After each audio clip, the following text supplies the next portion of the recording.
And now let's move on to our next segment, making a statement.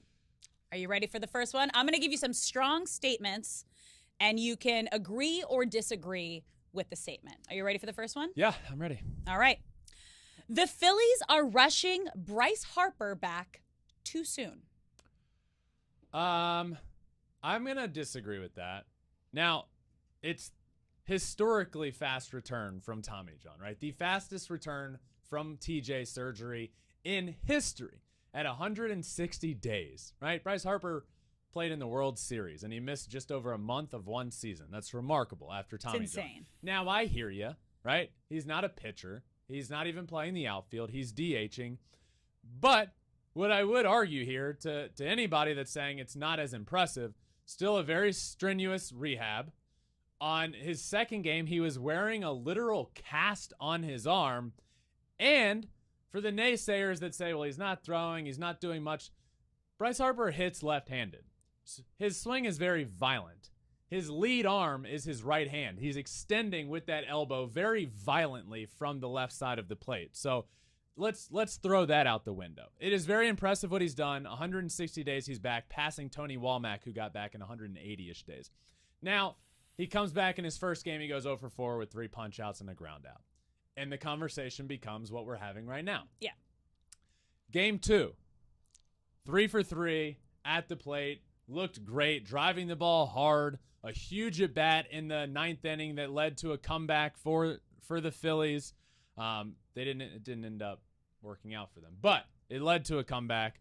I'm going to say they didn't rush him back too soon. Who's to say, you know what, any of the naysayers got doubted in his second game of the year when he went 3 for 3.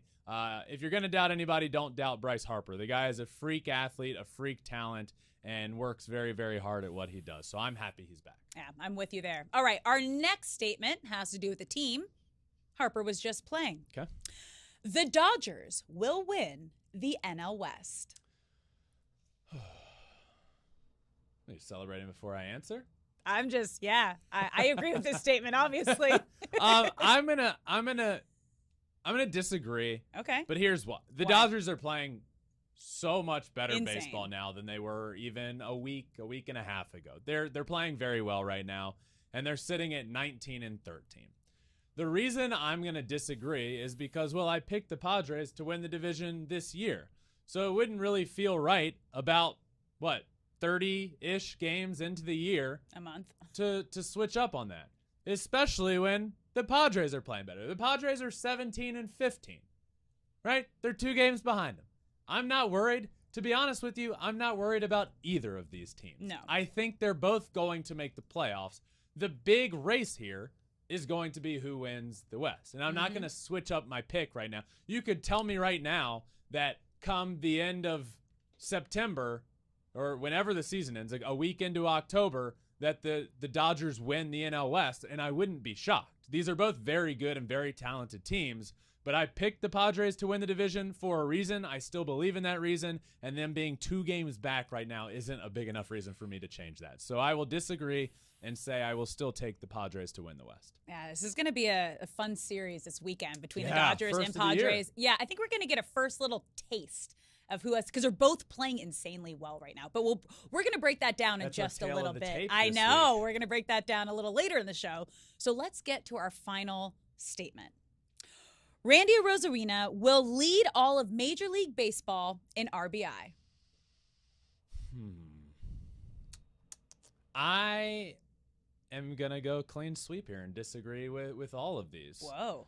I think Randy, I love what Randy's doing, and that's why he ended up with, remember my team of the month in the first month was very difficult outfield-wise. Yes. And I talked about that, and Randy ended up getting the nod on there because RBI-wise, he's just going insane. But he's not leading baseball right now. Adolis Garcia is leading in RBI with 31 as of Thursday. Yeah. Pete Alonso right on his heels, and Pete Alonso led in RBIs last year. So I'm going to say no here. I'm going to disagree, and I think a guy like Pete Alonso, who's already there right now neck and neck with Randy Arozarena with a Mets offense that, like, look at the contrast of the two teams, right? You have the Rays on top of the world. It's hard to imagine the Rays playing any better than they are right now.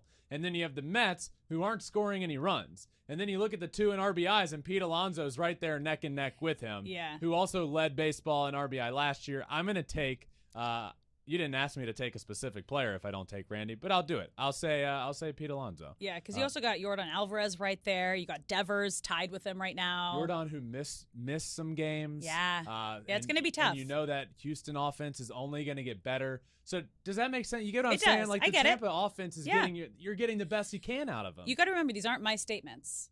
I am just the facilitator. No, you have to remember, if I disagree, I disagree with you.